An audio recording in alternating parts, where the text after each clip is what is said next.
Take it away, Gus. All right. What's up, Lemonheads? I want to welcome everybody to episode 32, season 8, episode 32 of the Evening Juice with Lemon City Live. I'm your boy Fungus.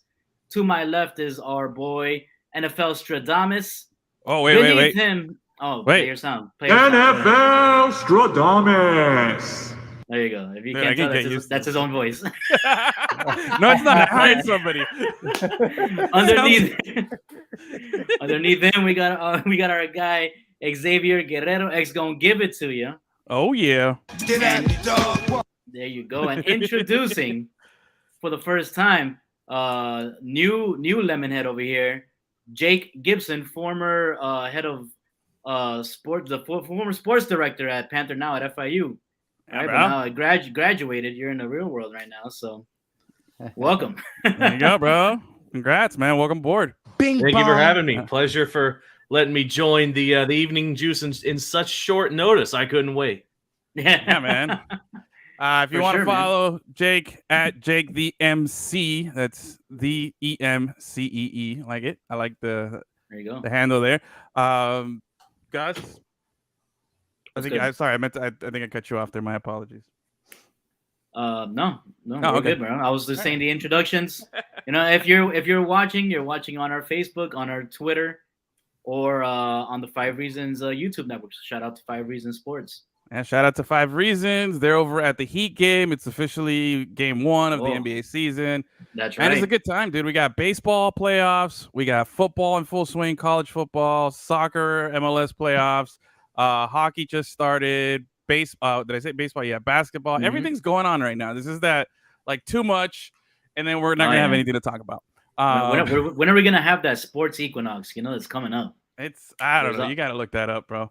But anyway, a couple of quick little things, man. I want to shout out. It was 2 years ago today that we started the morning juice at Onside Radio, which was I came across the little reminder. It was definitely real nice, a lot of good memories, learned a lot, experienced a lot, and just very grateful for that. So it was got me in a good mood this evening.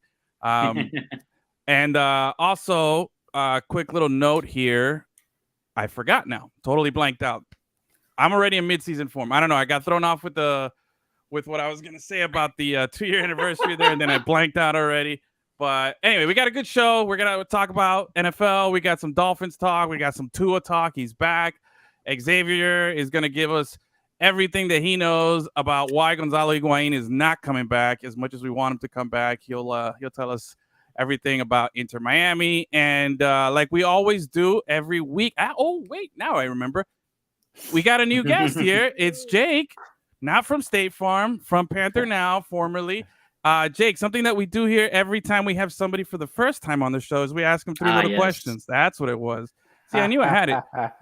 We ask them 3 little questions just for everybody who's watching to get to know you. If they got any concerns, just kind of like to get your personality. Yes or no questions, no context. Just tell us, pick A or B. All right. Okay. First question: Biggie or Tupac? Tupac. All right. Good. Oh, wait. I have a sound for that.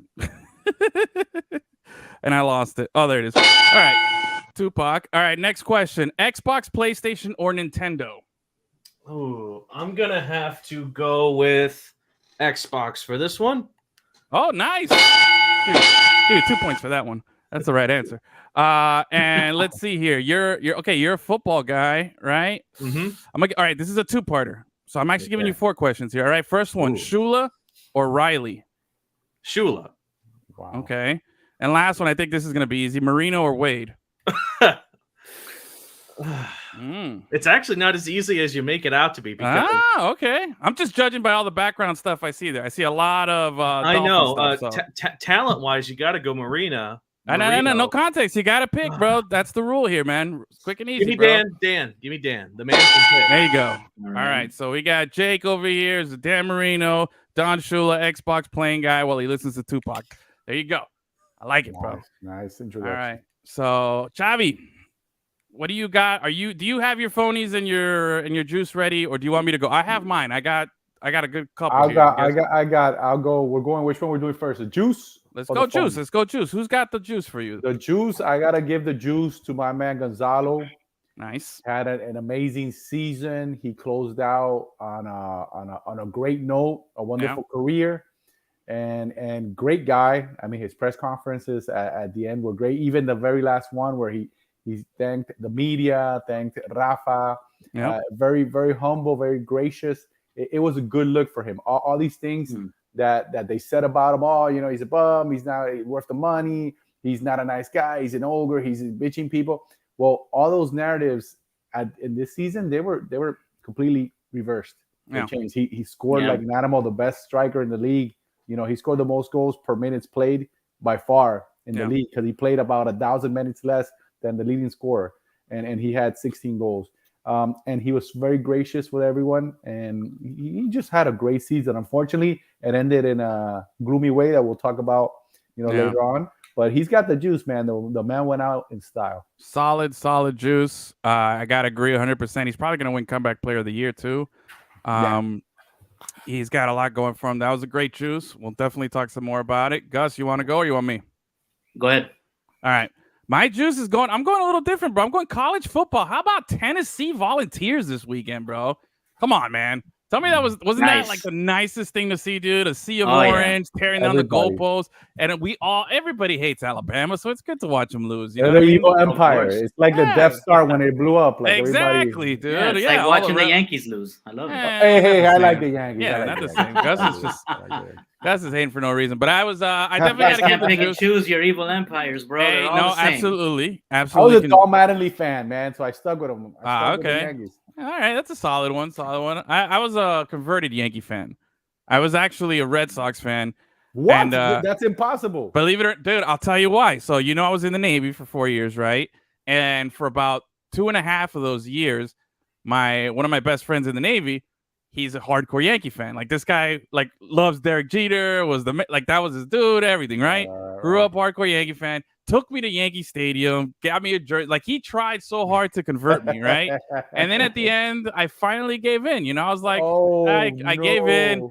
I converted. I started to see the ways, and I liked bragging about the Yankees more than I liked bragging about the Red Sox. I was like, all right, even though I look like a Red Sox guy now with the long hair and the beard and everything. Dark side. I totally went dark side. I don't regret it. Calling you Anakin. Hey, Anakin, that's fine. I totally went there. I don't regret it. One of the best decisions. We even had a press conference in my job where everybody was like, "Wait, no way, it happened." And I'm like, "Yeah." I held up the jersey. It was clean shaven. It was great. There must have been a lot of upset Red Sox fans at you. Oh yeah, Was your friend? Stop being a bitch. All the Red Sox fans, bro. Oh, for sure. I don't regret it. Best decision I did was switch over my fandom. So, it can happen. But yeah, that's how I became a Yankee fan. So, I keep it real. Great story. So yeah, I can pick and choose my empires, Gus. So I'm gonna go with Tennessee. I also I've it's actually been documented in like the 5 years of doing this show. I know there's been an episode in the past, Gus, where I've mentioned that I have a weird fandom for Tennessee. I've mentioned that in the past. I don't know if you remember. But I have mentioned it in the past that for some reason, I played with them in NCAA football and everything. Like something about that orange. The Manning days. Yeah, something about the orange always hit for me, and I was like, yeah, I could roll with them. They were kind of like they've been losers for so long. So, but anyway, that's mine. Gus, what do you got? Oh, bro, mine goes to Brian Robinson Jr. Bro, like kid, rookie running back for the Washington Commanders. Mm-hmm. He's got to be the only good story coming out of that trash organization right now. Yeah, he was shot just a few weeks before the season started, and shot twice actually in the leg. Yeah, makes a full recovery. Gets in the game last week, and they introduced him to Many Men by 50 Cent. Oh, what a moment! Nice, what a moment, dude. Bro. And he goes out and he balls out, dude. Yeah, well, he was highly coveted. He was supposed to be pretty good. Mm-hmm. But yeah, no, great pick there. And anytime you can reference a good old 50 Cent song like that and age yourself, very well done. So Gus, I'll give you an extra bonus point for that one because that was a solid there. Jake, you feel like you want to chime in? Anybody you want to give the juice to this week? I'll give the juice to Dolphins running back Raheem Mostert. Out of the entire banged up offense, he's been a surprising breath of fresh air for this Dolphins rushing game, which I don't think has been this successful this early on in the season for quite some time.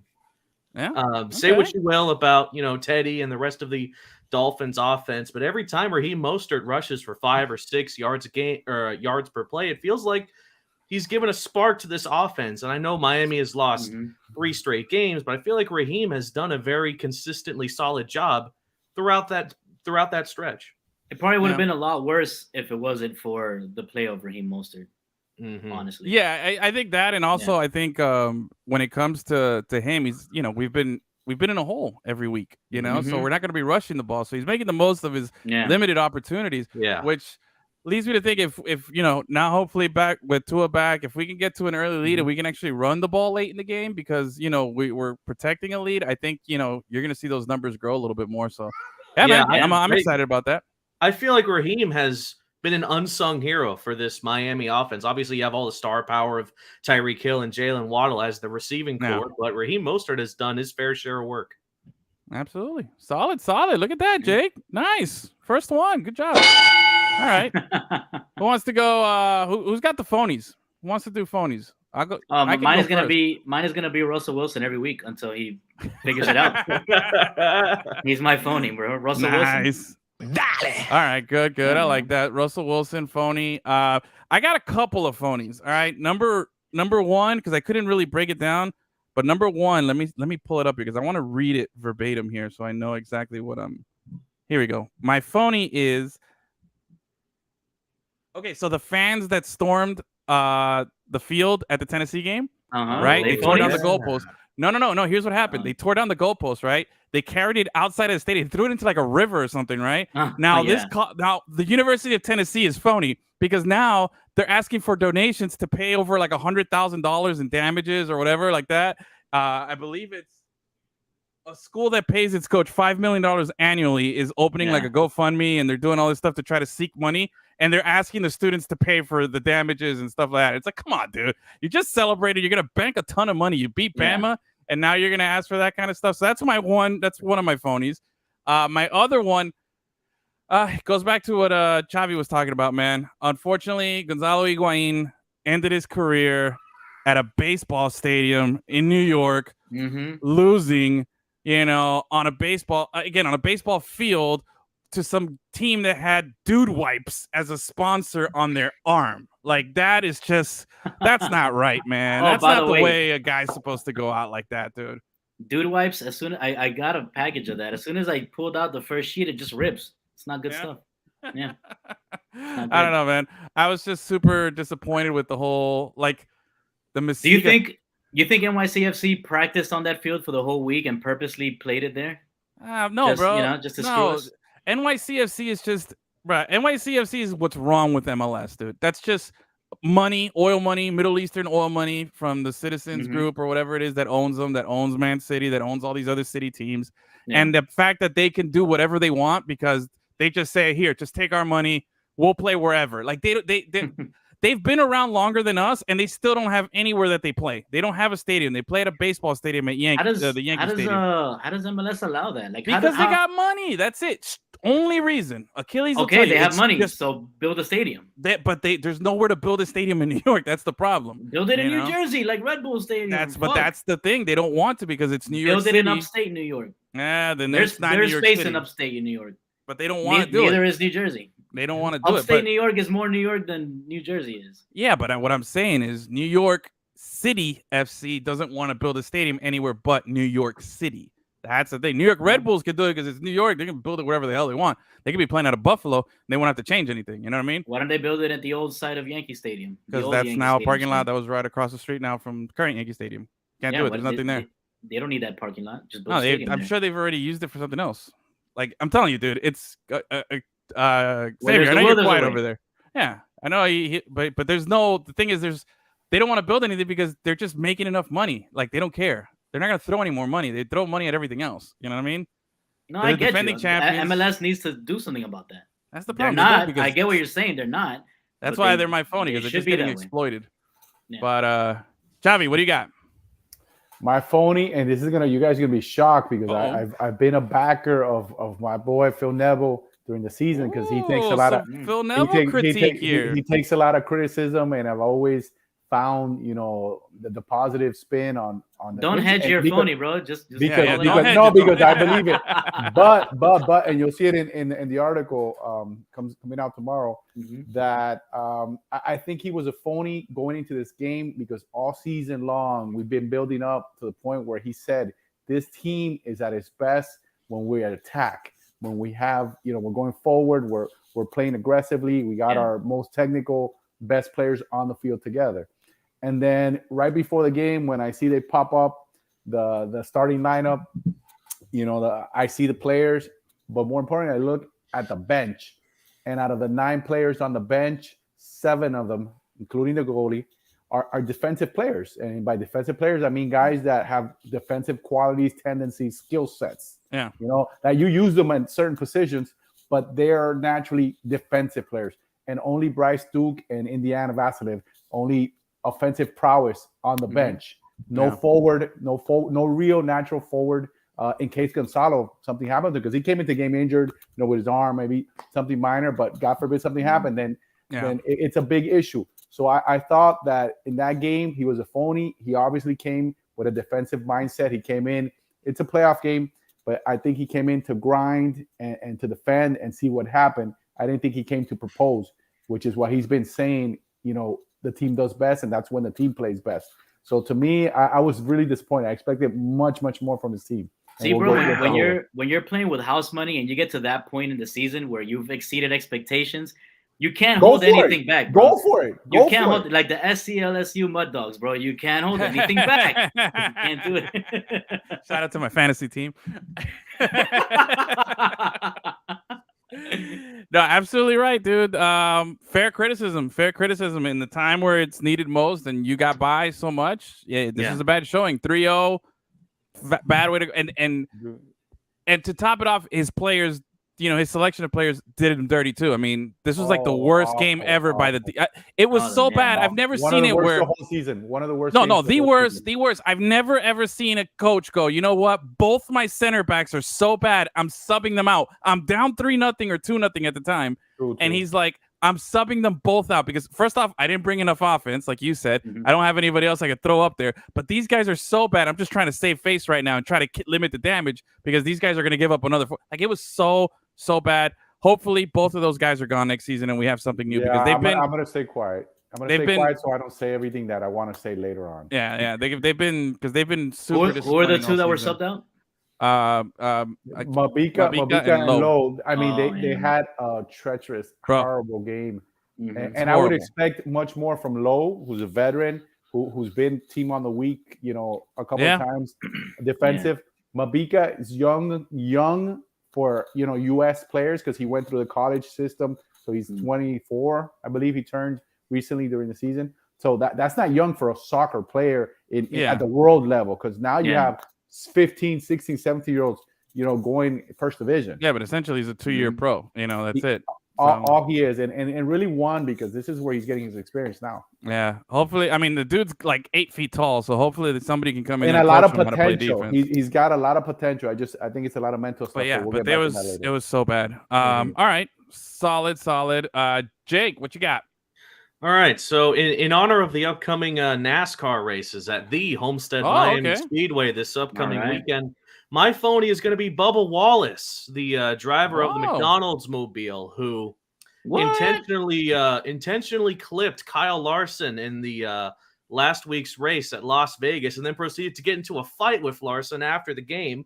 Both of those actions broke the NASCAR code of conduct, and he's been suspended for the Homestead race. Nice. No, that sucks. What's up, Kevin? Team Jordan brand, bro. What's up, Kevin? Yeah, that's fellow trombone player, bro. I was excited to see him. I've always thought Bubba was a nice guy. I thought he was a good driver too, but now there's ongoing talk that McDonald's might drop him as a sponsor. Nah, I don't think so because of one bad showing. Apparently he feels like who was the other driver again? Kyle Larson. He feels like Larson clipped him. Otherwise, why would he have acted the way he did?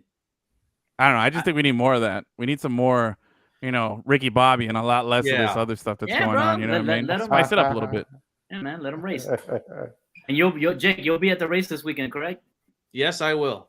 You got any predictions? I've already got my pass. I already gotten everything. Credentials, parking. Good to go, man. Predictions? You ain't got your predictions yet, though. Let me hear that. I'll have to give it some thought. I mean, we've already seen that Joey Logano has secured his spot into the Final Four for the NASCAR Championship, and when a driver's hot, he's on a roll, So it would be hard to go against a driver like Logano who has championship experience. So the last race of the season used to be at Homestead. Where is it now? Yeah, for the longest time. Now NASCAR is moving it around, kind of like the Super Bowl. It's going to a different track every year. This year it's in Phoenix, and we don't know what the future tracks are going to be yet. So, but let me ask you though: the race is in? Because I've been to the Ford EcoBoost 400 or whatever it's called back in the day. I've been to it a few times. Great time. Love going out there. Always a trip. But my question is, this is not the last race. How many more races after this weekend? Only a few more, as the NASCAR playoff system, which goes from 16 drivers all the way down to 4. There are a few races left to determine the final 4 competitors who can race for the championship in the final race at Phoenix.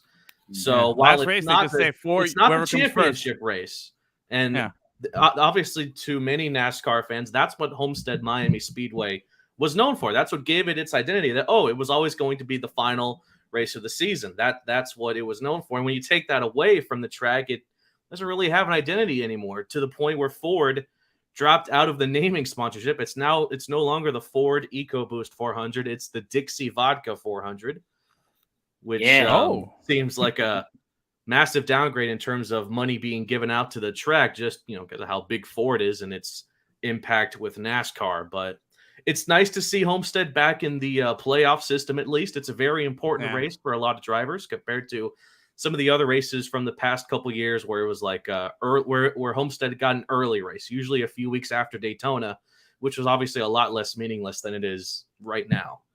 Yeah. Nice, dude. Oh, man. I had a good time at Homestead. That's where I saw my friend, who's like probably one of the best drinkers ever, finally throw up.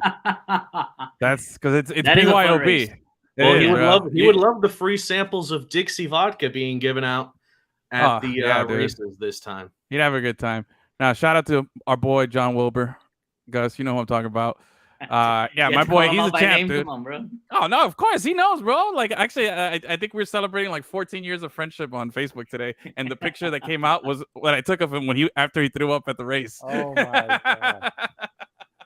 So yeah, he can't live that down, dude. But the guy's a champ, bro. Drank. I can't even count that high, like how much beer was consumed there between him and Billy. But Billy won. Billy was the one that didn't that didn't pop at the end. But Billy, you guys don't know, Billy's a Highlander when it comes to drinking, bro. Yeah, bro. That guy's the last one standing. So anyway, shout out to them. Shout out to Homestead and the race. And we'll follow up, man. We'll see. I'll be watching. All right, but let's get to it, man. Hey, NFL. It was what is it, week 6 this past week? Yes. Right? We're on week 7 now. Yep. Week 6. Last time we had a show a couple weeks ago. Before the prior game. So we played. God, I'm losing track. I'm blanking out. Who did we just play? Minnesota. Yeah. Minnesota. And we played the week before the Jets. God, it's escaping. The Jets. Bro, and sorry. then the Bengals before that. That's the losing streak. But we talked before the Jets game, and we said, and I remember telling Xavier, because I had the Finns in my, top 5. And I said, look, bro, as long as I don't hear the word Skylar Thompson, I've clearly said, as long as I don't hear the word Skylar Thompson, the Dolphins will be all right. And what happened? Really one play into the game, we got Skylar Thompson, and my whole everything got crapped on. Okay, unfortunately, leading up to this past week against the Vikings, which I'm not really high on the Vikings. I'm telling you right now, they're not in my top 5. They have a good record, leading the North, but they're not in my top 5. Any competent team that would have played any team that's going through what the Dolphins is going through right now with the injuries and all that stuff would have demolished that team. But the Vikings barely pulled out that win, bro. The Dolphins were still in that game late in the game. Dolphins were in it. They were still fighting. We got Teddy back this week, but we started Skylar, and then it's just like a curse. Like 3 straight weeks, whoever's starting, you're gonna get hurt. Something's gonna happen. Like, hey, prepárate. But 4 straight weeks, technically. 4 straight weeks, yeah, technically. So it's been bad luck and nothing but bad juju for the Dolphins. Hopefully, we've paid our debt to whatever football gods, and now we can finally exercise all that, demon stench that we have on us, and hopefully have a good game this week. We're playing the Steelers, Sunday Night Football, prime time. I've seen a couple of things. I've seen online it's 8:15, and I've also seen 7 o'clock. Does anybody know the actual start time? Because usually Sunday Night Football is 8:15, but I remember seeing they were saying 7 o'clock. I'm seeing 8:20. Okay, 8:20. I saw somewhere on the broadcast this weekend saying it was 7 p.m. and I was like, maybe they meant 7 o'clock is when the pregame starts, and then that's true. Sometimes they do that. Could be. But anyway, sometimes they list the broadcast start. Yeah, but that's just strange. But anyway, So we're looking you were at rebound. watching in Central Time. I started thinking maybe I was. I don't know. But anyway, this week we get Tua back. We're looking forward to hopefully seeing some type. We're also. I don't know. What do you? I'm just hoping he gets by. I'm just hoping there's not another injury more than I am a win. Yeah. I just want him to just complete a game. I need Tua, the game manager, that doesn't turn the ball over. If he does that, we win. Yeah. And then next week he can, build upon that a little bit more because he's missed a few games already, so he's gonna be a little rusty. He doesn't have that rhythm that you need throughout the season. So he needs to, just take it easy. Don't try to do too much. Let the Steelers are also hurt. They don't have Minka Fitzpatrick. They don't, they obviously don't have a good offense right now. So let the defense win the game for you, bro. Just march the ball down the field a little bit. Kick fucking 10 field goals if you want. I don't give a fuck. Xavier, what's up? Not me. Not you. I need Baltimore Ravens, Tua, 6 touchdowns. I need Tua. Bro, I would love that, but come on, dude. I need Tua to just every time he throws a touchdown left-handed, look into the bench like what's this guy's name from the Dallas Mavericks? Luka Doncic. Just look with that smile right at Brian Flores every time. Touchdown to that's right. Touchdown to Tyreek. You know what? You're all alone. You get all the screen time. Touchdown Go for to Mostert. Touchdown to Gesicki. Everything. Give me a right-handed touchdown. Give me a right-handed touchdown. Just do like a little. They got his left arm and he switches and pops it. And pops touchdown after touchdown after touchdown. That's what I want from Tua this game. I want Brian Flores to eat it. I think he's a good coach. But you want him to eat it down here. But he just from the beginning was not very good with Tua. Yeah. He never gave him the confidence. He never gave him a chance. I'll agree. And he wasted, the time he had with Tua to develop. And look, now Tua's got a better team and he started well. We got the injuries. But for this one game, I want Tua to score 7 touchdowns. Give it to me. 500 yards passing, whatever. Just don't get hurt. I like it. That's the thing. I'm afraid that if Tua tries to do too much, it's not gonna work out that way. See, but the thing, I was thinking of that, Gus. I was thinking if he tries to do too much, he might get hurt, is what I was thinking. But then I'm like, you know what? This guy could probably get hurt doing nothing, like just standing there. You know what I mean? Like he could be walking back to the bench and some guy runs into him, and here we have the same thing. Like I don't know what to expect, unfortunately, when it comes to Tua. So I'm just gonna have, I'm just hoping for the best, and just praying I don't get the worst here, man. Yeah. So it's I hope Skyler's okay. I hope Skyler's okay from his thumb injury. Yeah. I don't want no Skyler, bro. I've been a super big supporter on Teddy Bridgewater as a quarterback. As soon as he went down against the Jets when he was concussed, I was just so devastated. But seeing Teddy in the Vikings game just made me realize how badly this offense in general needs a quarterback like Tua to lead them down the field and have playmakers like Tyreek.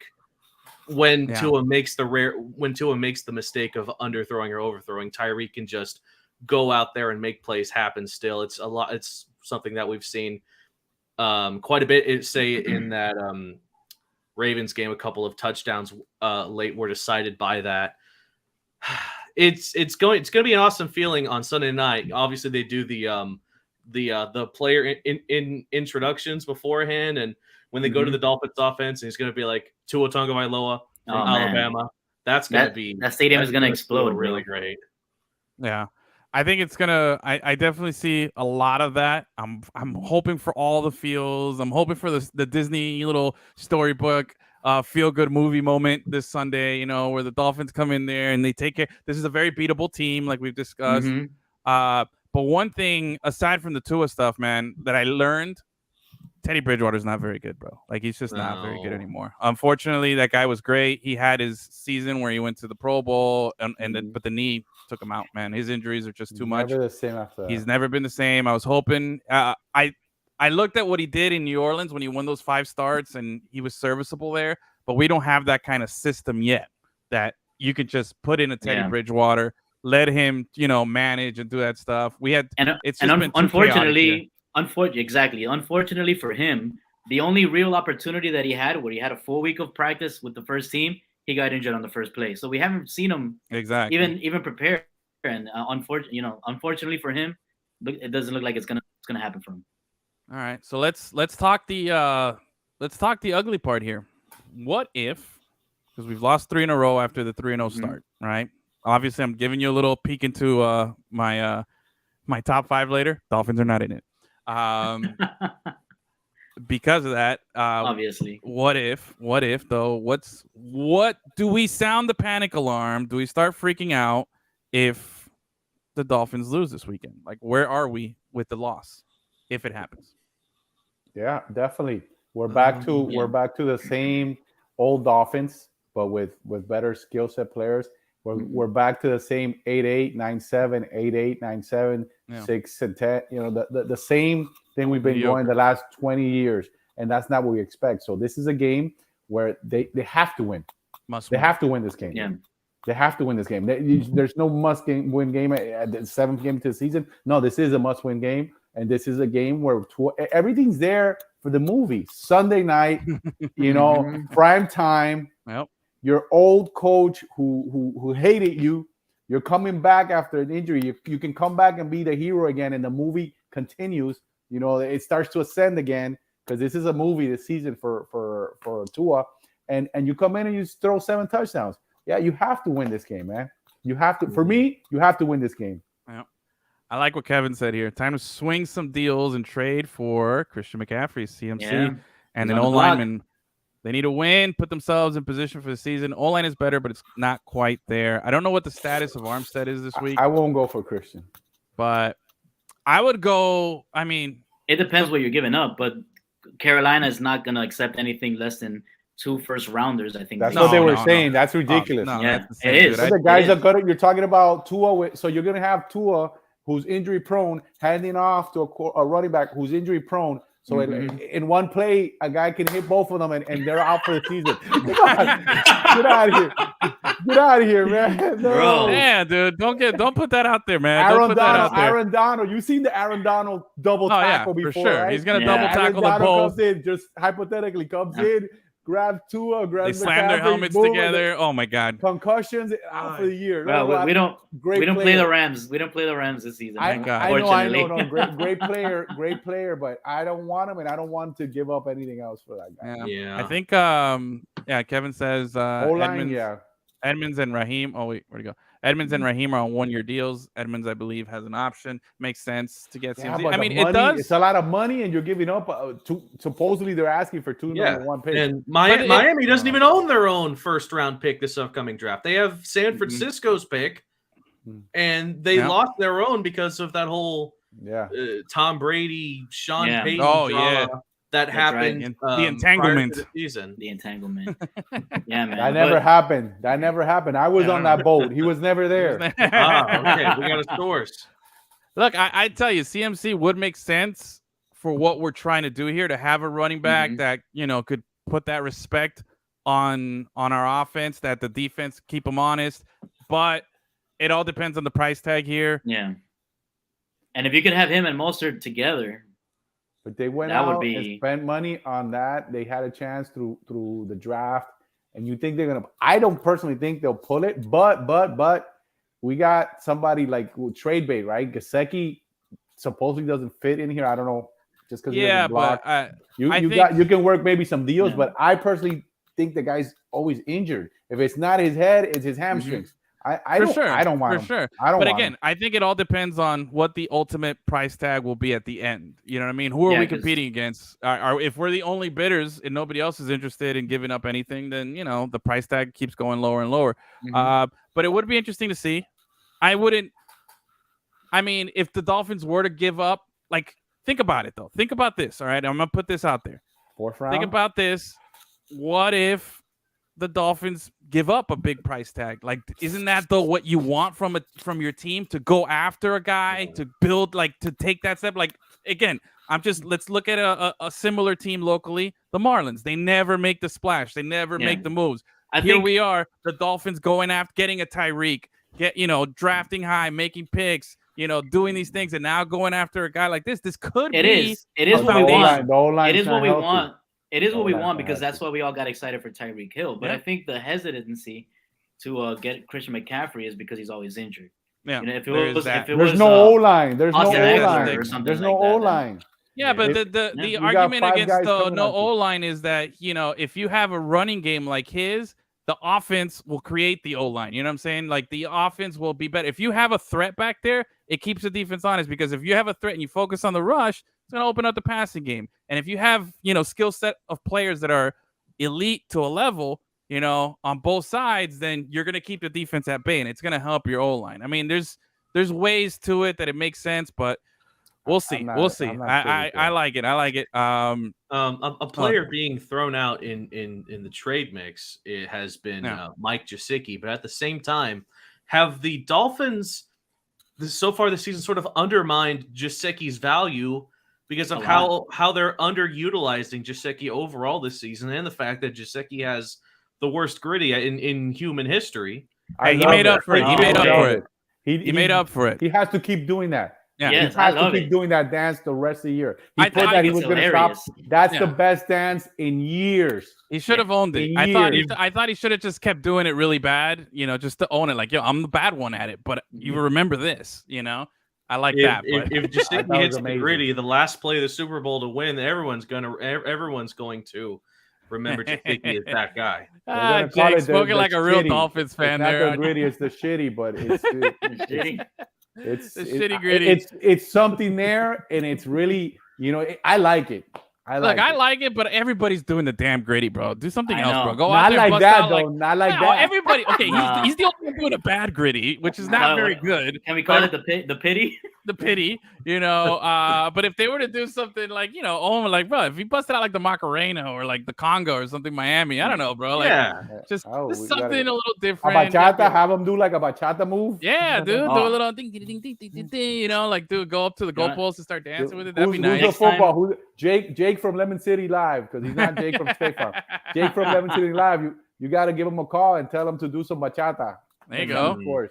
Yeah, man, that'd be nice. Seeing a dude like Gesicki do something Hispanic would seem a little out of place, though, wouldn't it? Just look at the guy's that would be endearing. No more out of place than that giddy, treaty, greedy, whatever he's trying to do. No more out of place than that. Yeah. But it would be endearing when to other the players like Jamar Chase are calling you out on social media saying, "God, this sucks." That is hilarious. That just makes it even worse. Yeah, I just think what doesn't suck is the 2 touchdowns that he scored. That's what's up. Exactly. It's kind of hard to trade a guy after that sort of dude. It's this whole system thing that I hate when coaches get into that. When you have a player like that, this guy, if they put him on a contending team, imagine if this guy was at, let's say, Buffalo. This guy's got like 18 touchdowns. You I don't give up talent just for the system, but you got to make it work somehow, man. No, for sure. The guy has an incredible skill set, and I think it's coming along. I think it's coming along. He's got like 4 touchdowns already in the season. I mean, I'm pretty sure it's probably like what he had all of last season already. So we'll see. I'm cautiously optimistic. I think he'll fit in, and they'll find a way to make it happen. Now going into the game here, okay. So we discussed the potential for a loss here, but okay. So we're all expecting a win this weekend. So you even need to look further after this game, by the way. Yeah. Not only does Miami need to win this game against Pittsburgh, but if you look ahead to their upcoming games against teams like Chicago and Detroit and Cleveland, who obviously is being led by Brissett, all of these games have to be Jacoby Brissett. These games have to be won by Miami if they even want to scare me about a postseason run, because later on around the end of the season is when it really hits the fan for the Dolphins. They got to play teams like the Chargers, the Bills, Green Bay. Though I say Green Bay lightly because we just saw what happened. Green Bay phonies, Chargers phonies. So I can go on and this on. needs to be the start of a massive winning streak for Miami, at least 4 games long. That's what scares me. The Dolphins play their worst games when they're expected to win, and they play amazing games against teams they're expected to lose. They've been doing this to me for 30 years. So I don't know what to expect, but yes, they should win these games. The Steelers game is a get-right game. I like that. It's a we gotta put Kevin back. Put Kevin in the show too, dude. Yeah, no, Kevin's killing it. Yeah. All right, game. Yeah. Let's shift a little bit here. So I was watching. By the way, I had such a nice setup on Sunday. I had the TV with Red Zone channel, right? Mm-hmm. I had the laptop with the Dolphins game. Had my iPad going with a variety of different stuff. But I had my MLS playoffs, for work and everything. I had that going. So I was just kicking back, dude. I was soaking it all in. But I got to watch a lot of good football. I got to watch a lot of the soccer games too. I got to watch all the playoff games. But I did watch some other teams around the league, and I got some questions, man. I got some concerns. All right. Oh man, let me see. Do I have the picture here? Give me 1 second. Let me pull this up because it was fantastic. Okay, how do I haven't done this in a while. Here we go. Share screen. That's what it is. Sorry, bro. Sorry, it's been a while. There it is. I haven't done this in a while. I didn't have it prep. But this cracked me up, dude. And unfortunately, I feel like this might be where we're at right now. And it's a tough watch, man. It's a tough watch. All right, so let's start with Brady. Let's start with Brady, Michael Jordan here. So Tom Brady this week, Buccaneers lost a bad one. To the Giants, right? Steelers team, to the Steelers. No, Steelers. Sorry. So it's the crappy Steelers team. They lost. Now, there was some very uncharacteristic Brady things that happened. One, he missed walkthrough. He didn't go to the team. He's always been like, yo, Singer.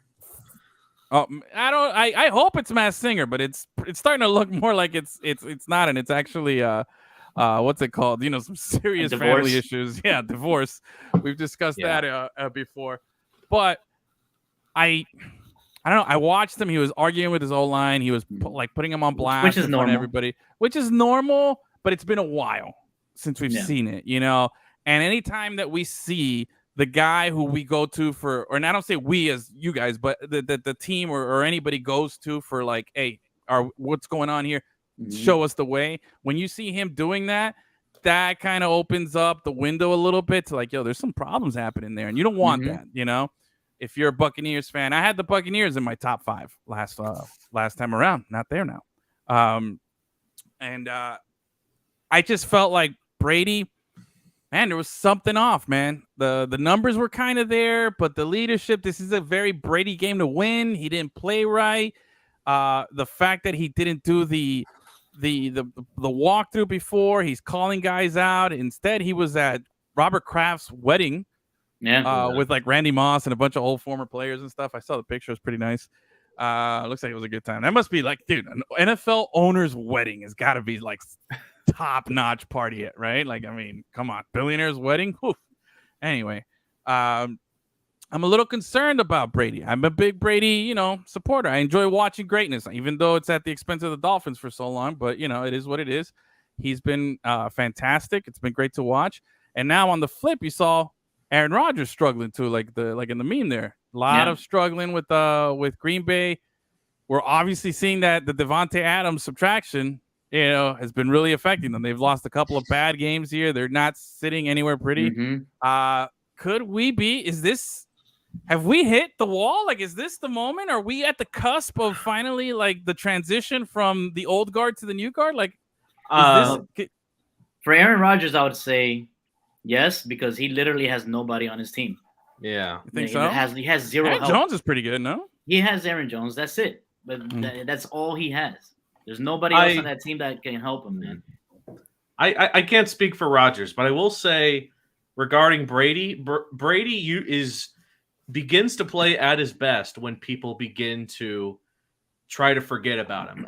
And one immediate thing that I instantly remember was people thought Brady was washed a couple of years ago against that game against Chicago, where he lost the game because he apparently forgot that it was fourth down. You know that meme of him holding the fourth down fingers. People thought, oh, he's too old. He's done. And then what did he proceed to do? He won the Super Bowl. Okay, so it's you can never give up on Brady until he actually loses. I'm never betting against the guy. I'm never betting against the guy, but there's just something in the air that just got me thinking about stuff I hadn't thought about. And like even the thought that like, yo, could it possibly happen that he just doesn't finish the season? Like he just gets so tired. Like has he hit that wall? Like, yo, like I saw the memes where they're saying like, what was he screaming at the players? And he's like, I gave up my family for this shit. You guys better block, you know? Yeah, I didn't leave my wife and kids to lose to fucking Kenny Pickett. That's what it was. Kenny Pickett. Hell yeah, man, dude. So is there something like I'm looking at the standings right now? Buccaneers are still in first place in the NFC South, so we're not gonna panic too much here. 3-3, tied with the Falcons, and the Saints at 2-4.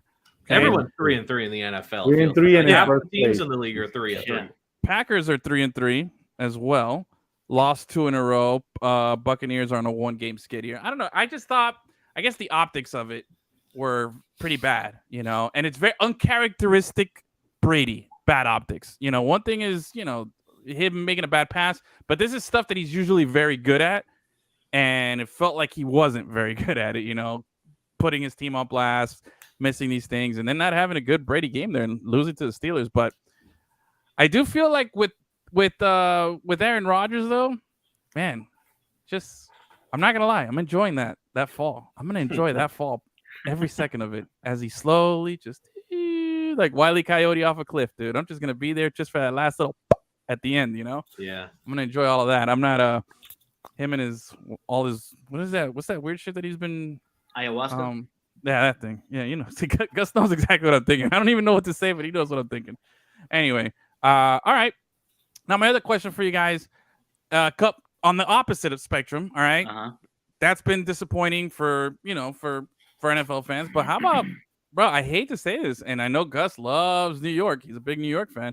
But both New York teams right now, dude, Giants and Jets, winning. I'm not gonna say good. I'm not gonna say great, but they're winning. They're doing what they have to do. Jets are currently Giants are 5-1, and the Jets are 4-2 right now, second place, a game behind. You know, how do we feel about that, dude? It's terrible. Terrible for us, good for the NFL. You think so? Absolutely. You got the big market teams doing well. You know, maybe get the fan base stirred up a little bit. You got, you know, New York and the Giants. It's good for the NFL. Bad for us. I remember when we talked about this game, I mentioned the Jets always, even when they're shitty, they play the Dolphins tough. Oh yeah, they always play us hard. So it wasn't a gimme game, and you know, obviously it wasn't. Zach Wilson's playing great. The Cougar. I'm not gonna say great. The Cougar Hunter is doing, you know, he's doing his thing.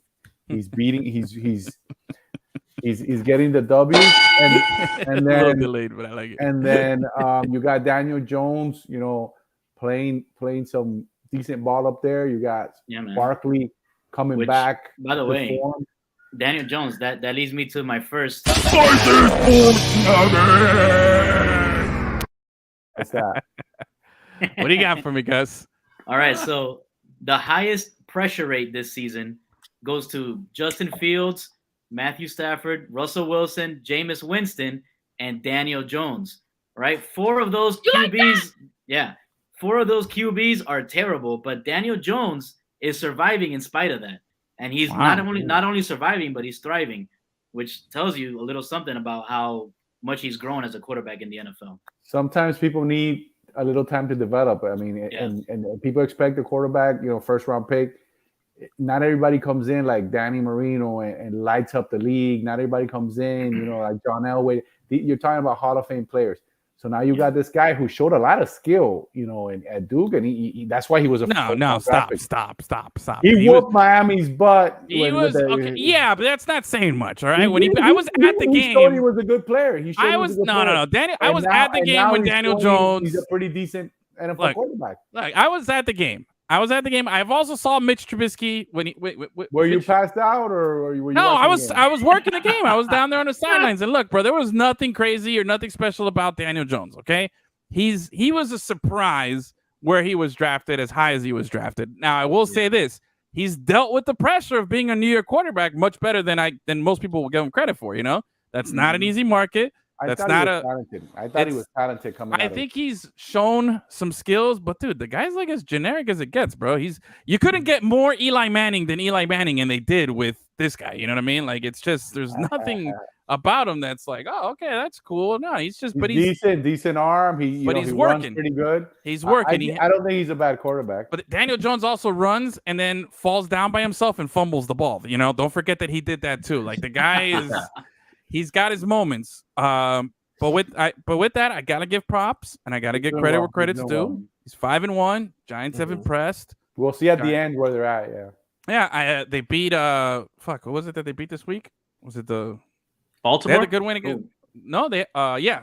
Who did? Yeah, Giants beat Baltimore. Giants beat Baltimore. Another classic Baltimore Ravens choke job to give the Giants the win late in the game. I like the Giants. Exactly. The Giants they're one of the few New York teams I can actually kind of get behind because being a Dolphins fan, hate the Patriots, and seeing those two Super Bowls where the Giants did the unthinkable, those were fun, and that's maybe all right. He's pretty cool. Fair enough. And to Javi, to your point earlier, the Jets always play us hard. The Jets play us the way we always play the Patriots. You know what I mean? It's kind of like this weird little circle. That's a perfect analogy. Good job, NFL Nostradamus. Well, with that, he's wearing the giant blue. Yeah, bro. With that, NFL Stradamus.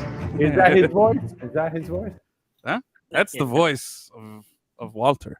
Anyway, all right. So we got it's top 5, bottom 5, man. Let's have a good one here. I worked really hard at this. I put a total of like 10 minutes into this to get it ready, and I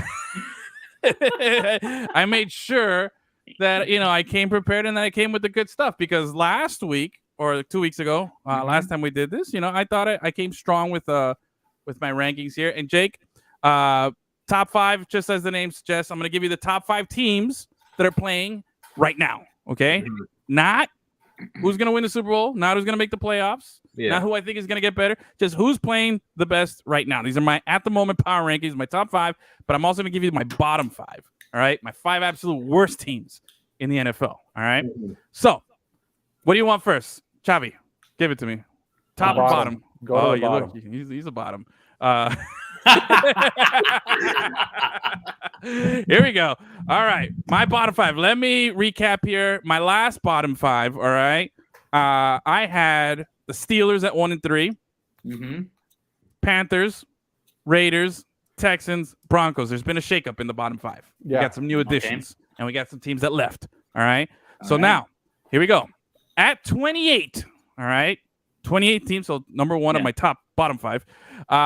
Unfortunately, I have the Lions. I like the Lions. I want to like the Lions. I feel like they've been so bad for so long. You know what I'm saying? That it's just like they could be good.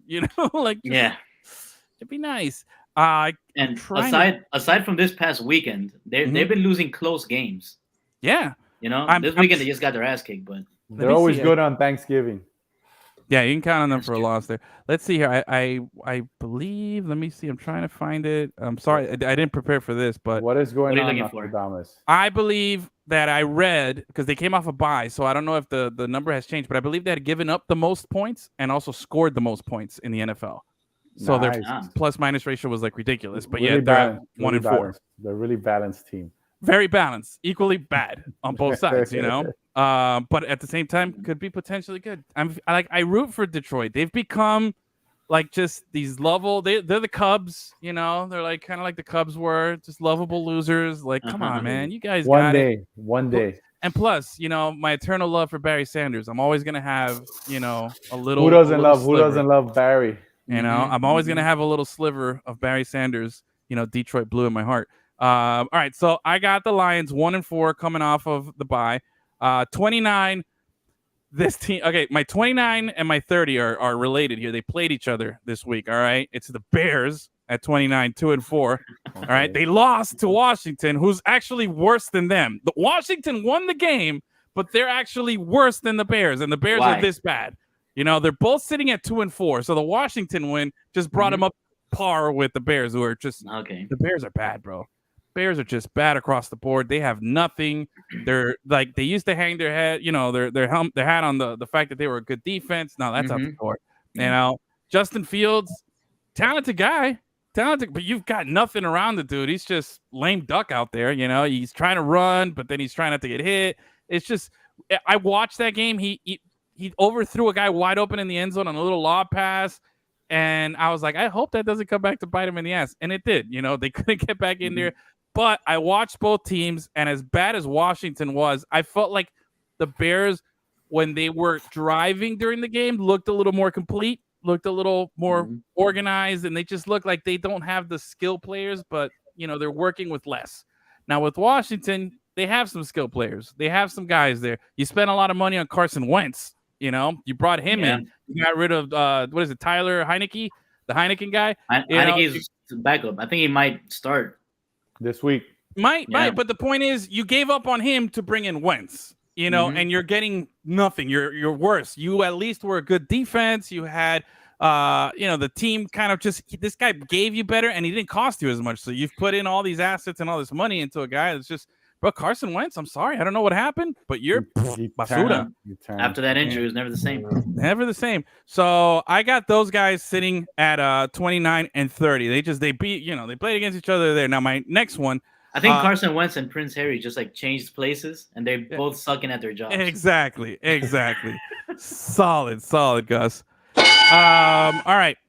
Now, my 31 and 32, I'm telling you right now, I don't have the Texans on my bottom 5. They're just so bad, but they know they're bad. They haven't won, they have one win or whatever, but I'm not putting them in there. They don't deserve to be at the bottom because they literally have nothing.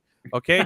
So my last two teams here, my last time I did this, my worst team was the Broncos. All right? They had them at 2-2, and they've only gone on to lose and play even more wretched football, like just Russell Wilson. Ugh. Like I think Gus was mentioning, he's got the yips. I don't know what it is. Maybe he has the yips, but he's not any good. That guy's just, we got hoodwinked. Russell Wilson, that corporate guy, I don't know. Let's ride. Broncos, what is it? Broncos country. Let's ride. Like, no. Let's ride. I was talking to my coworker about Russell Wilson today, and he mentioned that, the first couple of games, maybe it was the nerves, going and playing against his former team that he had been with his whole career. And then, not getting that done probably got into his head. Yep. And now he's got the yips.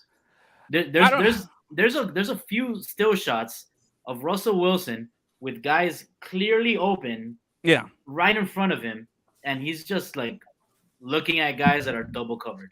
Yeah, I feel you. Know what I mean, I can see that.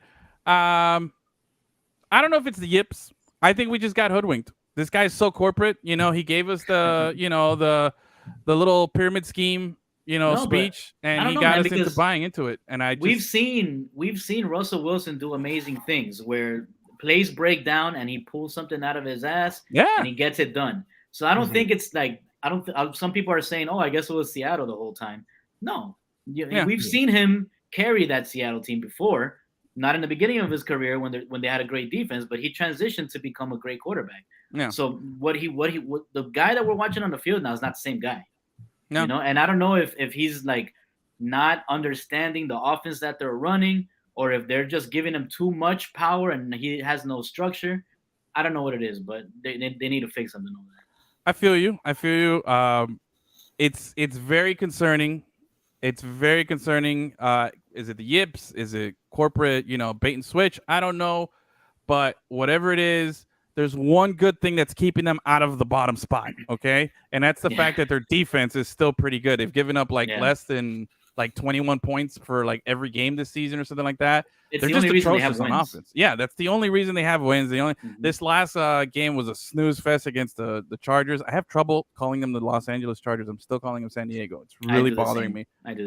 I've done it like 3 times this week. I don't know. You know why? Because they didn't have to change from a racist name to a non-racist name. True. So we don't think about it. You're like, whatever, the Chargers. Yeah. The Raiders, the Oakland Raiders. You know. So Vegas Raiders. Yeah, no, I'm just saying. Oh. I struggle with that one too. Anyway, so I got the Broncos. I'm putting them at 31. 2-4. Lost to the Chargers, 19-16. Just such a boring team. Like, if you're a Broncos fan, find another team, bro. That's horrible. Like, just go find something else. Now, anybody want to guess who's my worst team in the NFL right now? Las Vegas? The Raiders. Raiders, good guess, but not it. No, I got somebody just above. The Raiders at least have some weapons. You know, Devontae Adams is still putting up numbers, although he shoved the camera guy. I thought that was funny. You know, like, all right, he's the guy's like press charges or something. Like, come on. But Carolina? Gotta be Carolina. You are correct. It is Carolina Panthers. That is such a stank, like just god awful, stenchy situation that they got going over there. We've talked about CMC, you know, being traded. Keep them. No, Music man. Factory, bro. Dude, they are so bad. They got rid of a coach who's going to make a ton of money now, just collecting paychecks every week for I don't know how many years. Matt Rule. Like, there's nothing good right now in Carolina. They failed with Sam Darnold.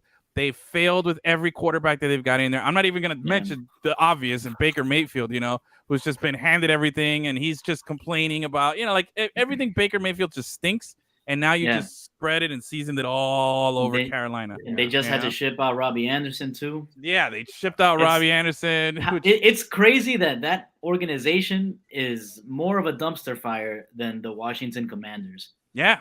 You know what I mean? Pretty much, man. Pretty much. Who do they end that game with? What was his name? The quarterback? Because obviously Baker wasn't in, Darnold wasn't in either, and their PJ Walker, the XFL guy, who's also in Carolina, he went out. I think it was Jacob Eaton. Jacob Eaton was the final quarterback for Carolina. Miami's on their third string. Yeah. Carolina's on their fourth string.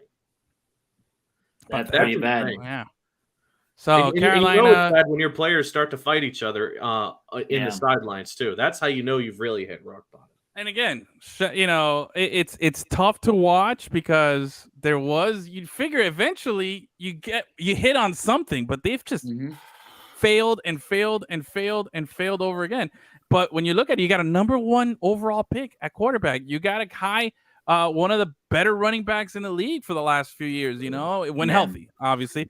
But again, you have potential there. You got a coach that you picked up from the college, was a hot shot college coach, you know, like you had all these things that you're like, all right, we're ticking off the boxes the right way. These are all things that we like, and these are all things that we can, you know, get behind. But then you go in there and you just, you know, it's the rate to that's what happens. You know what I'm saying? Like, it's just a bunch of trash, dude. They lean on McCaffrey too much for their entire offense. Yeah, that's really their problem. But when you're down 21-0, when you're down 21-0, that's not going to help you. You know what I'm saying? So anyway, that's my bottom 5. For Christian McCaffrey's own sake, I really do hope he gets traded because it's just like how we were just talking about Gesicki. If he was in a team like Buffalo, he'd be a Pro Bowler. If McCaffrey was on a solid team, say a team like the Los Angeles Chargers, he's going berserk. Carolina's just not the right place for him, and I guarantee. I think anywhere he goes, I guarantee McCaffrey himself knows that this is not the right place for him to be in at this moment. Also, if you looking at his stats just from the last game, he was the leading rusher and the leading receiver, and because they just use him for everything. He has the most carries, the most receptions. Like, that's why he gets injured every season, because every season is like that for him. They just overwork him. So yeah, he needs to go somewhere else, bro. Bring his ass to Miami and have him share the load with mustard. I'm optimistic. Maybe we can squeeze something out there. It'll happen. All right. That's the Ray Caruth curse. Hey, man. That's dirty, dude. But okay, I get it. I don't bring up any, convicted killers here on the show, but yeah, solid. All right, let me give you my top 5 now. All right. By the way, this is my first sweater weather top 5. Isn't it nice outside? Isn't it nice? Beautiful. It's really cool. I really wish it's gonna last until the weekend, but most forecasts are saying no. Oh no, it's going. No, dude. We get like 3 or 4 of these days a year, bro. Enjoy it, okay? Yeah. Low 50s where I am. Oh, see, you're getting the nice sweater weather over here. It's just nice and cool outside. I was walking the dogs, except for the drizzle rain. I don't like that, but it's kind of offsetting the nice, the cool. It's cool. It's not cold. It's just cool. Sweater weather. All right. So recap my previous top 5 here. Okay, I had the Eagles at 5. Not sold on the Eagles, even though at the time they were 4-0. I had the Eagles at 5. The Finns I had at 4. Obviously, they're out. The Bucks at 3, Bills at 2, and the Chiefs at 1. All right. So here we go. Now that you know the past, let me give you my new top 5. I'm going to start at numero 5. All right. All right. Number 5. This one was tough, bro. I got the Giants, bro. 5-1. I was trying not to give away too much of my cards there when we were talking about it and your praise for Daniel Jones, Javi, but I got to give credit where credit's due. They got good wins. Yeah. They're playing balanced, Daniel Jones is doing stuff, limiting mistakes. Saquon Barkley is balling. I like watching him rush. I like watching him, play well. And they're beating the teams that they need to beat.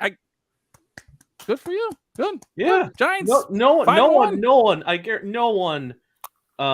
the NFL media would have put the New York Giants before this season in the top 5. I feel very inclined to say something like that. Oh, for sure. Now, this is at the moment. I'm not saying they will be there at the end of the season in the top 5, but we'll see. This is a spot you want to be at in the top 5 is good, By the way, they got wins at Tennessee, at Green Bay. There's a couple of good road wins right there. They won versus the Ravens at home, and they got Jacksonville this week. Another winnable game. Yeah, Giants win this week, 6-1. They'll be in the top 5 again. That's crazy. I know, taking crazy pills. I don't know. There's no Michael Strahan on this team. Osi Umenyiora. What helps is that Barkley is not last year's Barkley, last season's Barkley. He's a lot better this season. Yeah. I guess he's healthier. Healthy exactly. Again. But I would put Barkley and Christian McCaffrey in that same category. When healthy, they're both weapons. And Christian McCaffrey might actually be a more versatile weapon because he can catch. He's a very good, well-rounded pass catcher. So I would be, inclined to think that those two guys, when healthy, really good players. Shows you when you're in a good system, what can happen. So, all right, that was my number 5. Number 4. This one, they moved up a spot. The Eagles moved up a spot. I have to. They're 6-0. I'm still not convinced yet. All right, still not convinced. Asterisk next to that record. Yeah, big there. They beat the Lions, the Vikings, the Washington, the Jags, and the Cardinals, and they beat the Cowboys without Dak Prescott, Cooper Rush, but they beat the Cowboys. You beat who you have to play, and right now they're sitting pretty at 6-0. They got a nice, nice cushion. It's good for them. Good if you're a Philly fan. I like the show Welcome to Wrexham. I like that Rob McElhenney is a big Eagles fan, and I'm happy for them. But I'm not convinced. I'm not sold on this. I still think that the Cardinals of last year, hot start. I don't think it's consistent. I don't think it'll carry over. But we'll see. Credit where credit's due. You play the teams in front of you. One loss though. I don't know who they're playing this week. Oh man, bro, they're on a bye week. I'm gonna tell you right now, they're on a bye week, and then they're coming up. Yeah, they're coming off the bye week to play the Steelers, followed by the Texans, followed by the Commanders, followed by the Colts, followed by the Packers, Titans, and then December 11th they play the Giants.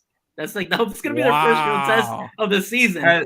In December 12-0. They're going to go undefeated. Yeah. They could be 12-0. Unbelievable. Has there ever been they probably have the easiest record in the league. This is going to be an interesting stat check. Has there ever been an NFL team who has gone undefeated in the regular season and then an immediate playoff exit in their first game? That's what I'm gonna see with. Only 2 teams have ever gone undefeated regular season: Patriots, Dolphins. Patriots lost in the Super Bowl.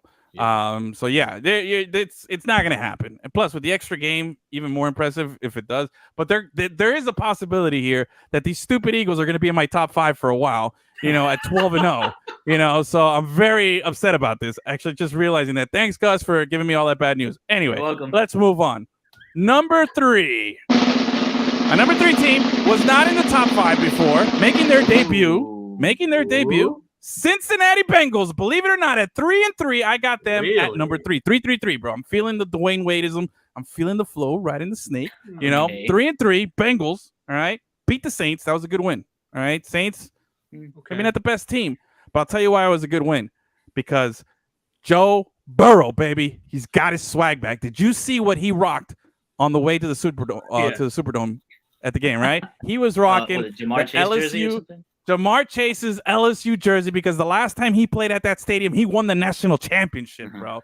That man knows what's up. It had all the stains. It probably smelled bad. He wore the game-worn jersey. Yeah. Game-worn, bro. A gamer, bro. Joe Burrow. Joe Cool, baby. That guy is Joe Swag. He went in there with utmost confidence. And again, what I've been saying for the longest time, Joe Burrow with confidence is a scary motherfucker, bro. That guy is good. He's very good at what he does. And I saw that offense starting to click. He had the best quarterback game out of any quarterback this weekend. If you have for fantasy guys, I think he was number 1 quarterback. He was putting it there. And again, there's the argument when you have a good season where you surprise everybody, right? Like they did last season. The following season is a challenge because there's tape on you. People know, we got a body of work. What did they do? They've had 6 games. People have been studying what they've been doing. And they're starting to figure it out. I think this game was that turnaround game. Like Kevin said, this is that get right game. The adjustment. They made their adjustments, and they're like, all right, we know that but you're not going to be able to stop it. I'm still going to sling it to Jamar Chase. I'm still going to throw the ball everywhere. And if their running game starts picking up as the only thing that's, struggling a little bit with them on offense, they pick it up. If they pick it up, Bengals, watch out. I like it. Bengals, number 3. All right. Number 2. Not going to be much, surprise here with the last 2.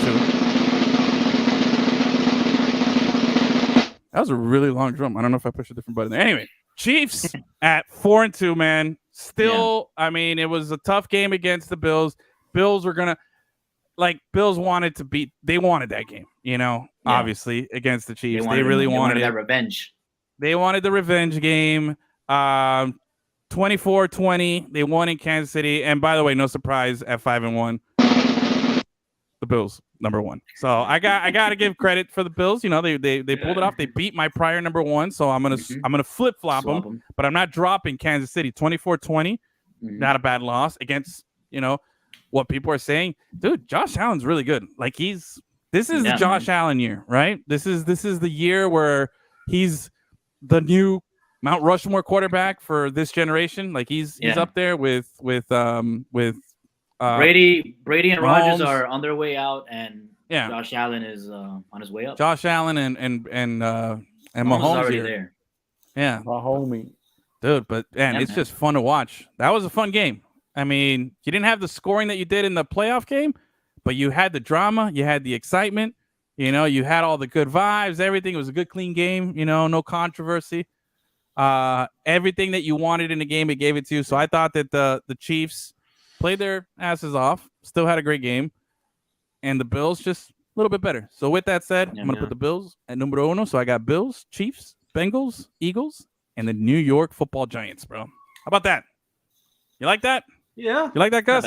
You're the best. NFL Stradamus. The best underground prophet. That's it, bro. So with that, cue the music. Let's wrap it up here. Let's get it going. All right, let's start. We've run long today. I know we've run really long, but let's go. Probably only Kevin's watching right now. Huh? What's that?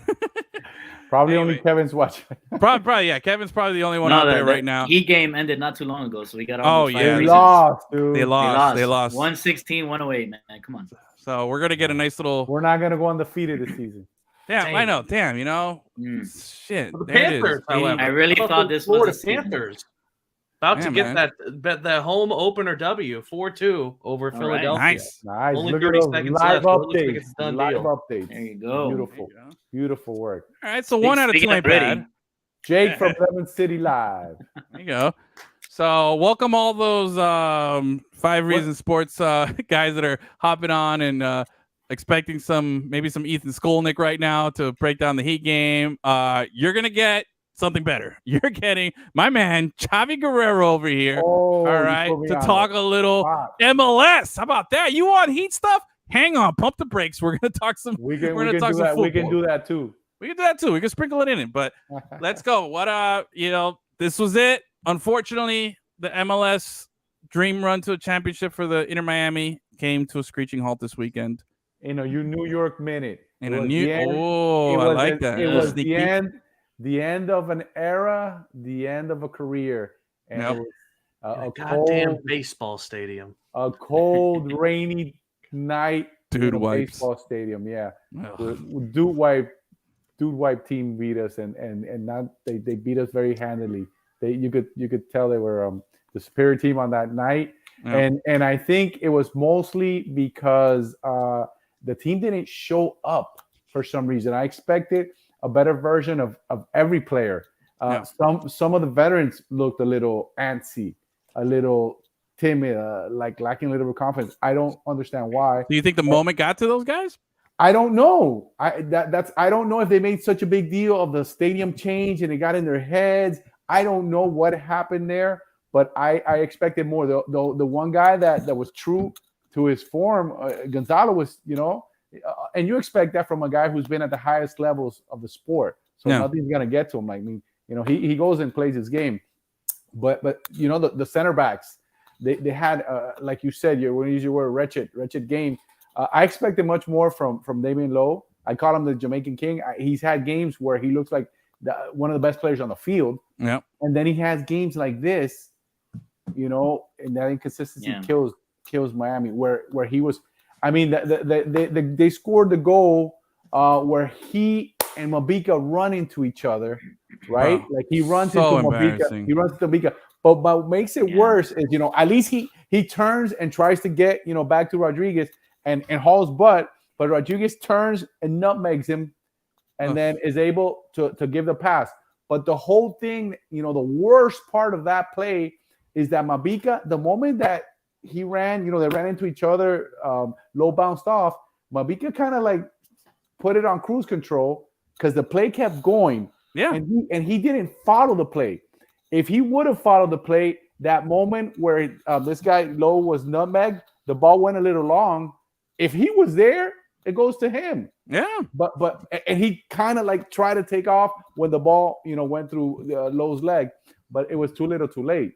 And that it's a mental lapse or a violent lack of urgency, or just the inexperience of a young 24-year-old product of the university pathway to pros.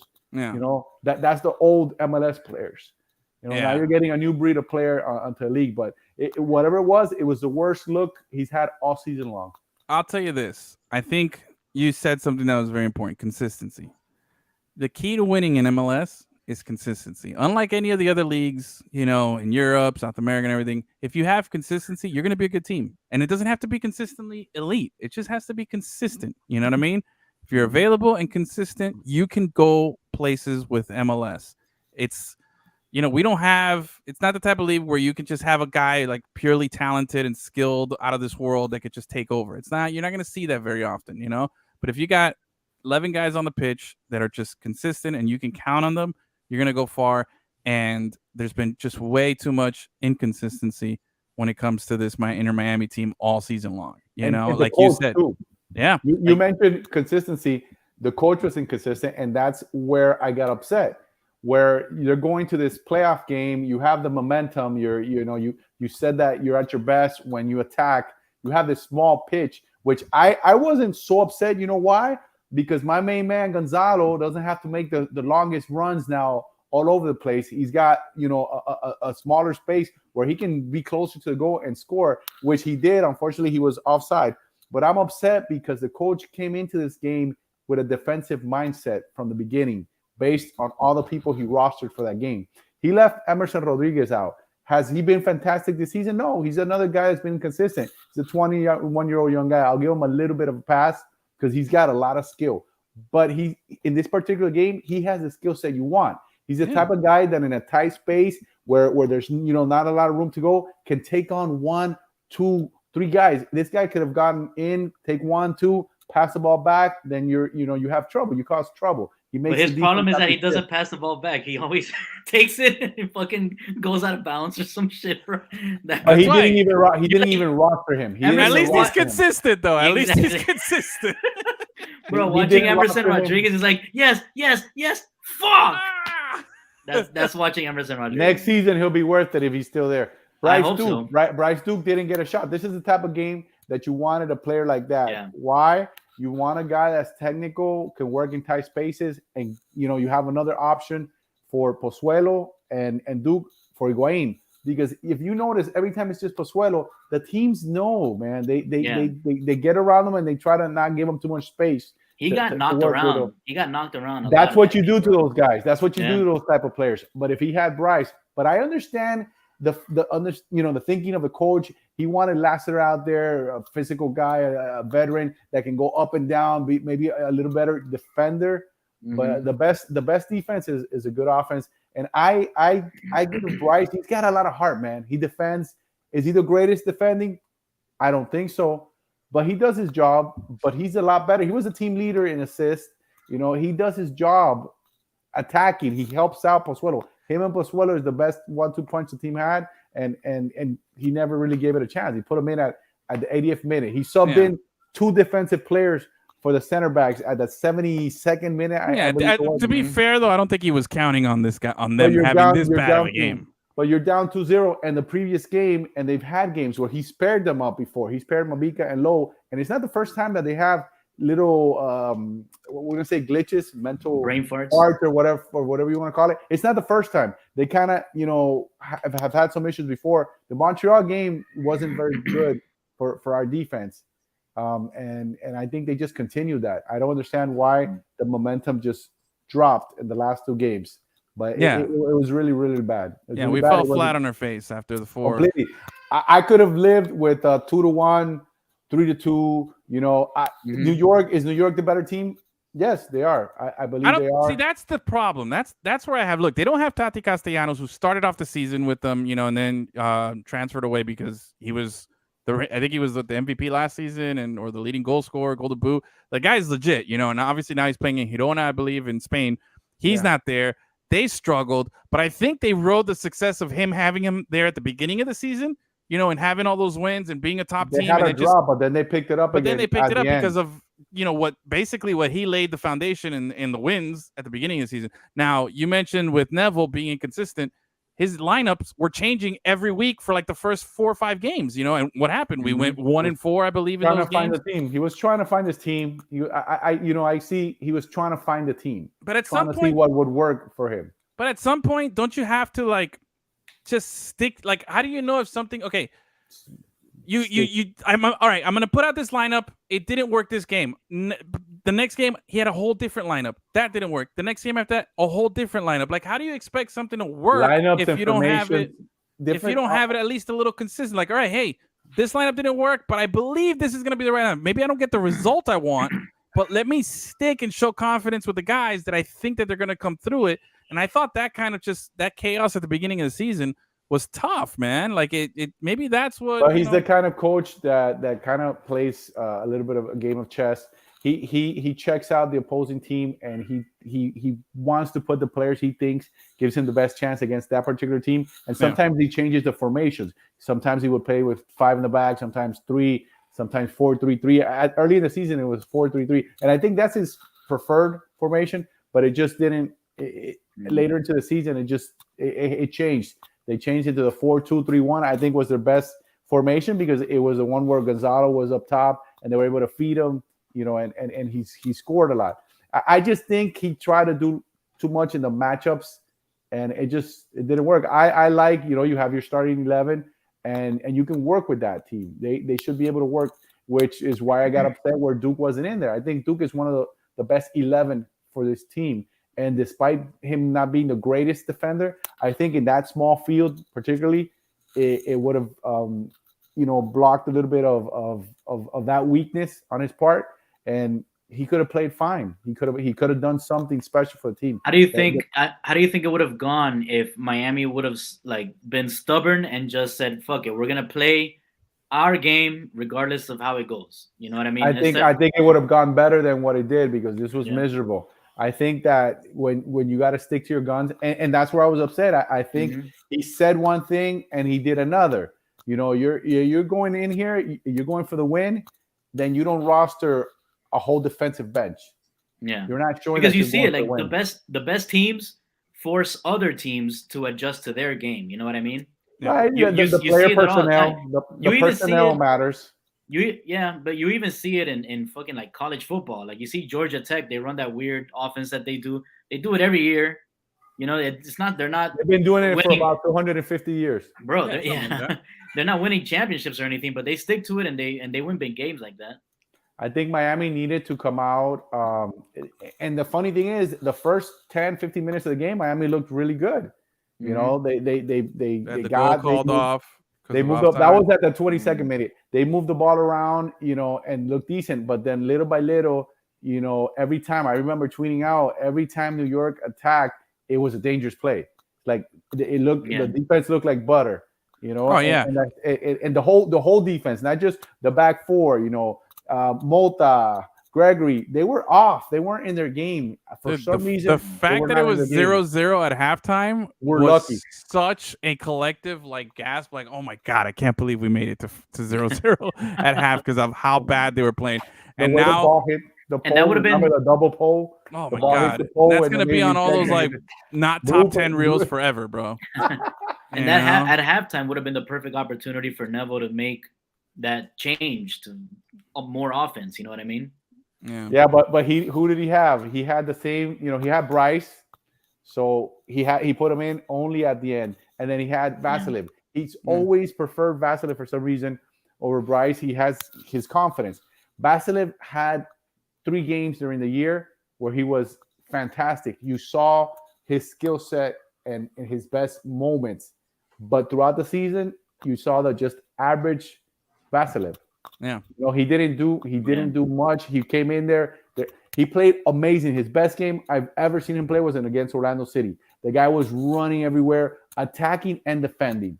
And then the game where he came in, it was against Minnesota, I believe. He scored 2 goals in the 86th and 89th minute. They came back and won the game. You know, he had like 3 fantastic games where you're in the zone. You know, like it's like one of the bench players in the NBA comes in and scores 50 points. One time during the season, right? Because he's a 3-point specialist. Yeah, he had his moment, but he's not that guy. For some reason, he was given more importance than, and then he just had people injured. Campana, our top, you know, next guy. That was my next question. Yeah. If we had everybody healthy, it'd be a totally different story. A completely different story. We'd have a more even match. I'm not saying that it guarantees they win, but it would have been blow to blow. Yeah. Oh, yeah. You'd have better game. If you had Coco, you know, healthy, who hasn't done anything. What do we know about Coco? We don't know nothing. Coco came in. Coco Chanel came in. Yeah, bro. We don't talk about Coco, right? No, we don't talk about Coco. He came from France. He came. I don't think that's how that song goes. I think he got injured. I think he got injured getting off the plane. Yeah. And then, you know, he played 1 game. He gave 1 assist to McVay in the 4-4 Cincinnati game. Yep. And you know, and it was an assist, but really he gave the ball to McVay. McVay took a swing, did everything else. The ball he did all the work, and then did a miracle shot. Yeah. So I don't know. I'm not knocking the guy, but I didn't see anything from him. So I that was a waste. I don't know how you bring a guy in who's just injured the whole season. And then he's gonna be back next season. He's on the contract. He's on the contract. So unless they find him, you know, a place or something, so he could be a decent player. Maybe he has a breakout year. He plays forward and wing. They need forwards because Gonzalo's gone. Yeah. You know? What about Campana? He had an interesting I don't know if it was a tweet or an IG post, but I saw that it looks like he's giving us like an inside scoop where he's coming back. Exactly. But it would be the smart thing for Miami to get a young player like that. He's an ascending talent. I mean, the kid has it all. He's 6'2". He looks like Papi from the movies. He scores. He scores. Look at the ladies in the seats. Yeah, he scores goals like an animal with left with his right. Very good. He's one of the top guys in the league is going, with headers, and he's got a lot of potential. Yeah. It's just they got to see what's going on with his injuries this season, and it's just not this season. He's had some issues before in his career with his knee, and so they got to watch that. But we missed him because they don't have to. They can't just focus on Gonzalo. Yeah. Is he gonna be? Is he gonna miss the World Cup because of this current injury or no? No. He was like on standby, or at least they were saying he was on standby for this game. If he misses the World Cup, I'd be very surprised. Yeah. I think they've been very, very careful with that. Yeah, and not try to rush him back for this game. Yeah. So I think, go ahead. No, I was just saying. I think if we had, obviously health was on our side, we had a healthy Leo Campana. Pozuelo was also coming off an injury. He wasn't at 100%. He didn't play great. He didn't play great either. And he wasn't at 100%. Had things been a little different, we could have, I think it would have been a much different game. Now, let me put you on the spot, Chavi. Go ahead. Let's play imaginary GM. I'm gonna write an article about that. Don't steal my thunder. All right. but I'm still gonna answer your question. Get at me, dog. That's what he said. All right. Well, don't spill the beans. But what would be the position of need that you would? What's your primary position of need? Primary. Well, I mean that's obvious. That's obvious. You're losing your leading goal scorer. Your leader of the team.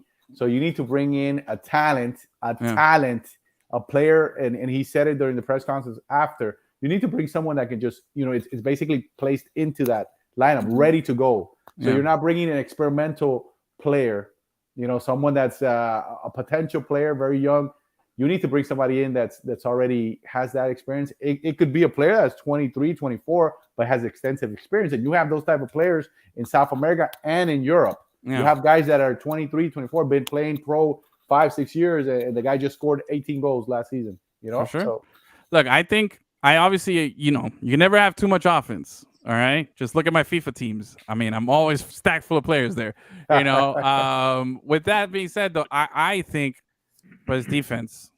That's our weakest. That's our weakest spot. But the reason I didn't say that, it's one of the things that they tell you when you're learning to play soccer. You guys are soccer players. It's much easier to defend. Thank you. It's much easier to defend than it is to create. Right? Yeah. It's much easier to defend than it is to create. It's easier for you to learn to be a defender. All you gotta do is take the ball away from the person than it is to get the ball, look up, make a move, give the right pass, or dribble and shoot. So that's why I went for the goal scorer. Now, as far as defenders, Miami has. I don't think Mabika's a bad player. Sailor, he's just too raw. He's too raw. Sailor has shown that he's a very, very good player, has a lot of potential. McVay is a center back, right? His real position is center back. He was the best defender on the team, you know. So, but I think there's a couple guys in the pipeline, like in the second team that have some potential, and I think there's guys out there that can be brought in that can fill those spots. So I don't think that's so bad. What I do is a left back. I never understood why Ryan Gibbs, Kieran Gibbs, sorry. Yeah. I played with a Ryan this morning. That's why I stayed in my head. Kieran Gibbs, he's a decent player. And I don't understand why. Yeah, but I don't understand. But you have your like everything that you just said, everything that you said about finding guys that can play. There's all these young guys that are talented. Any of those would have been better than Kieran Gibbs this season. Like he gave us nothing, bro. Like how much did he play though? That's the thing, because either A, he wasn't healthy, or B, he wasn't good enough. Like he just wasn't up to the level. That's on the management that they didn't get the right players. Even Yedlin, who's on Team USA, I respect his trajectory, his career. Very good player. But I was not impressed with his season. I think that he started up and then just I thought he had I thought he leveled with consistency, I thought he was more consistently better and more consistently good than he was bad. Yeah, he didn't have a bad season. I don't feel like I expected more, because to me he's supposed to be a star. I expected more from him. I get that, but at the end of the season now, when I look back, I don't have a moment like what I got in the last game from those. Yeah, no, you're not gonna complain about him like some of the other guys that thinks that they did. Funny enough, but I expected more from him. Yeah, funny enough about DeAndre Yellen, if he gets the call to USA and he makes the trip to Qatar, he's the only guy with World Cup experience that'll be on the roster. And he might not be the starter at that spot. No, he might not be the starter, but he'll be the only guy with World Cup experience. That's how young this USA team is going to be. The big problem for that team is the coach. The big problem for that team is the coach. Super problem. Anyway, last question for you, Chavi, here to wrap up. We're going almost like 2 hours. 5 reasons is going to fire us. I know. This is my last one for you. Gus, get your stuff ready here for our finale. Is Phil Neville's seat secured for next season? If you're asking GM Xavier Chavi, yes, it is, and I'll tell you why. I at the end, I'm a little upset with some of the things he did, but I think he evolved during the season. He did some good things, and you have to understand where did they have this team? Where did all the experts have this team? They had this team as one of the bottom dwellers in the conference, and they overachieved. He was able to get limited talent. They brought in some good players, but as this playoff game showed you, they're not there yet. So he was able to get. He has some young players. Bryce Duke, he gave Bryce Duke a lot of playing time, and look, he's one of the 22 under 22 MLS players. So he was able to see that and let him play. He was able to bring in Mabika up and didn't do bad. He didn't have a great game, but he didn't have a bad season overall. Ryan Saylor, number 1 draft pick, had a very solid season. Very, very solid season. He placed Malta, who was brought in like a box-to-box player from Brazil, Sao Paulo. He put him as a pivot. He put him actually back right in front of defenders to be able to receive and get the ball and spread the ball out. Did pretty good there. He did some good stuff. He did good stuff. I thought he was a good players guy. I thought he got this team believing. You're the CEO of the team, and if your company, this is any Fortune 500, any multinational company, you're the CEO, you're brought in, there's no expectations for your company, and all of a sudden you're one of the top companies, maybe in the bottom, but you're one of the top companies. You overachieved in every aspect. You got to come back. He's got to come back, and next year is his year where he's definitely under the microscope. All right, so you got a wrap up from the game, and you got a little wrap up on the season coming up at LemonCityLive.com, right? You're gonna give us like a little player rankings, a little player. Yeah, I'm gonna add to the recap of the season, and then I'm gonna talk about what I would do as a GM, because right off the bat I have like 5 heads rolling, but I'm not gonna give you that right now. Stay tuned for that. Stay tuned for that. All right, solid. Thank you, Chavi. Let's give it up for our main man here, our Inter Miami. Get at me, dog. Get at me, dog. That's right. That's what his column is called. Get at me, dog. There you go, Gus. We've gone long here. Big thank you to Jake for kicking it with us all this time. Gus, do you have any last little minute? Is this a record? No, we've gone longer. Are you serious? Than this. Yeah, man. You have to. If is there anybody watching right now? Can you comment? If you're still watching, comment. Let us know. You have to get a prize somehow. Yeah. No, back when we were audio only, we had some man. We would get so lost with time, dude. Yeah, at least here we have a little running clock. Podcast with TV. Is this the longest? Yeah, this is a longer one. We haven't had it long, and we've been doing good at bringing it down. But let's not make it any longer here. Gus, what do you got? On this day, Cindy's watching. In 1969, Scottish Metroford driver Jackie Stewart. Gus, something good? You're giving me Scottish? I don't even know what Metroford is, bro. What is that? That's the team name, bro. It's an F1 story, you son of a fuck. All right, fine. God damn it. Cut the show. He's delirious right now. He's delirious. Yeah, all these good nuggies, and he's giving me something like all right, go ahead, Gus. Finish. Bro, we're F1 or FU, okay? Yeah, but all right. This is an F1. If it was on this day in 1925, the Yankees, you would all about it. Yeah, all right. All right, what do you got? Here. Finish it, whatever. Jackie Stewart finishes 4th in season-ending Mexican Grand Prix to win his first F1 World Drivers' Championship by 26 points. That's it? Yeah, bro. Yeah, I was kind of weak. That was weak, Gus. That was kind of weak, man. Not a lot of interesting things happened on this day. I just told you, this is like prime time. Every sport's happening. Hold on, wait, Gus. I have one that you're gonna hate. Wait, but Gus, hold on, Gus. That last one. Oh no! That was bad, bro. That was bad. That goes in the pit. Try again, Gus. What do you got? Give me some. I'd rather you give me something I hate. No more. I know you're gonna hate this. Give it to me. 4 100-team wins made the postseason in Major League Baseball, and only one of them are left standing. Solid. Who are they? Yep. Astros, right? Yep. That's right. I know you hate the Astros. I hate the Astros, but they're gonna make some changes to baseball next season. They're gonna be redoing the whole structure on everything here. Yeah. What else you got? Last one here before the we wrap Lakers lost their home opener by 14 points whenever it was on the 18th. It's the second largest loss by LeBron in a home opener in his 20 years of basketball. Wow. Solid. Oof, Lakers, bro. They're not looking good. All right. At all. I think that's it. You don't have any more for us. I'll leave you with one last. Stradamus. All right, there we go. I just wanted to push the button one more time. Gus, thank you for Justin Verlander. Oh, give it to me. Has the most career strikeouts in Major League postseason history with 215. Nice. Wow. All right. I'm getting the Yank sign over here from my right. All right. I gotta go watch La Novela too. Yeah, we got Novela. We got all this stuff. Hey, thanks everybody for watching. Thanks everybody for hanging out. Jake, stick around here. We're gonna cut the feed, but I want to talk to you real quick. Everybody, thank you so much for watching. It's been a great show. We'll be back next week. Thank you, 5 Reasons Sports. Thank you, Kevin. Thank you, Cindy. Thanks everybody for hanging out, watching, and we'll be back. Stay tuned for Chavi's next article. Adios, muchachos. Have a great night.